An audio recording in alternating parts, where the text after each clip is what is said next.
शीरी जिसने हामिद की बीमारी का फ़ायदा उठाते हुए सारी प्रॉपर्टी अपने नाम लगवा ली है।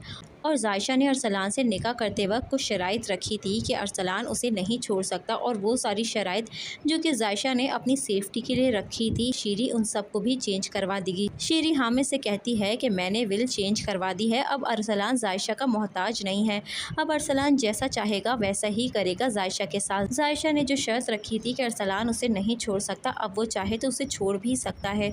यहाँ पर हामिद जो कि पहले से ही बीमार था, शीरी की ये बात सुनकर और ज़्यादा टेंशन में आ जाएगा, लेकिन वहीं पर हामिद की दुआएं जायशा के साथ हैं, क्योंकि जायशा हामिद के दिल के बहुत ज़्यादा करीब है और हामिद अपनी बेटियों की तरह उसे समझता है।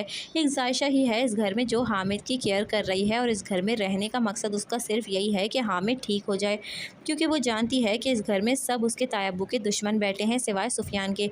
दूसरी तरफ जायशा को जब ये बात पता चलती है कि वो फुप्पो बन गई है, अरीशा के यहाँ एक नन्ही मुन्नी सी प्यारी सी बच्ची हुई है, तो वो फ़ौरन हामिद के पास जाती है और फ़ौरन उन्हें ये खुशखबरी सुनाती है। जायशा जो कि हामिद की अरीशा से वीडियो कॉल पर बात करवाती है, तो अरीशा अपने गम का इजहार करते हुए अपने बाप से ये बात कहेगी कि हर लड़की का ख्वाब होता है कि वो इस वक्त अपने माँ बाप के साथ ये खुशियाँ सेलिब्रेट करे, लेकिन मेरे नसीब में ऐसा कुछ भी नहीं है। यहाँ पर अरीशा बहुत ज़्यादा मायूस हो जाएगी, क्योंकि वो अब अपने माँ बाप के साथ इतनी बड़ी खुशी को सेलिब्रेट भी नहीं कर पा रही। उसको बहुत ज़्यादा अफसोस है कि वो कितनी बदनसीब लड़की है, इस मौके पर भी वो अकेली की अकेली ही है। दूसरी तरफ शीरी बहुत ज़्यादा परेशान हो जाती है, क्योंकि वो ये जानती है कि जोहा की अरसलान से काफ़ी अच्छी दोस्ती हो गई है, जो कि उसके लिए ख़तरे का बायस बन सकती है, क्योंकि अरसलान है बहुत ज़्यादा सेल्फिश। अरसलान अपने मकसद के लिए किसी का भी इस्तेमाल कर सकता है। हो सकता है कि वो जोहा को मनाकर फ़िज़ा के पास ले जाए, और जोहा को क्या ही फ़र्क पड़ेगा अगर फ़िज़ा इस घर में आ भी जाएगी, तो अरसलान और जोहा की दोस्ती उसके लिए ख़तरे की घंटी साबित होगी।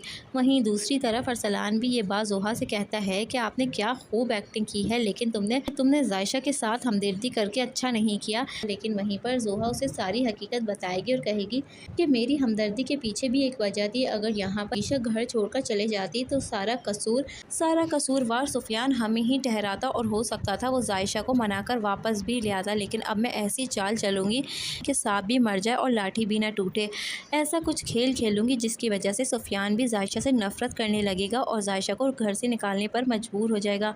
अभी हमें थोड़ा सब्र करना पड़ेगा। अगर जायशा खुद घर छोड़ के चले गई तो हो सकता है हामिद और सुफियान मिलकर उसे वापस ले आए, लेकिन उसके कब्र पे आखिरी कील ठोकने का वक्त आ गया है। सुफियान को भी ऐसा कुछ करूँगी कि सुफियान के दिल से जायशा हमेशा के लिए उतर जाएगी, तुम्हारी जायशा से जान छूट जाएगी और फ़िज़ा इस घर में आ जाएगी। यहाँ पर अब फ़िज़ा और अरसलान की गहरी दोस्ती देखकर शीरी बहुत ज़्यादा जल जाती है, और वो यही चाहती है कि जायशा भी इस घर से चले जाए और फ़िज़ा भी इस घर में ना आए। वो अरसलान की शादी किसी अच्छी अमीरज़ादी से करवा दे, और वो अपनी दोनों बहुओं को काफ़ी एलीट क्लास देखना चाहती है। वो चाहती है कि मेरी बहुएं जो इस घर में आए वो काफ़ी एलीट क्लास हों, ना कि मिडिल क्लास। दोस्तों, बहुत ज़्यादा अच्छी स्टोरी होने वाली है। हामिद के ठीक होने के बाद हामिद शीरी को एक मिनट भी घर पे बर्दाश्त नहीं करेगा, और हो सकता है उसे तलाक देकर फारिग ही कर दे।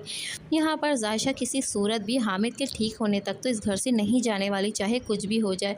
अगर वो अरसलान की ज़िंदगी से निकल भी जाएगी तब भी वो तैयब्बू को अपने अकेला नहीं छोड़ेगी जब तक वो बिल्कुल ठीक ना हो जाए। दोस्तों, अगर आपको हमारा रिव्यू और प्रेडिक्शन पसंद आया है तो हमारी वीडियो को लाइक करके चैनल को ज़रूर सब्सक्राइब कीजिएगा मेरे दोस्तों।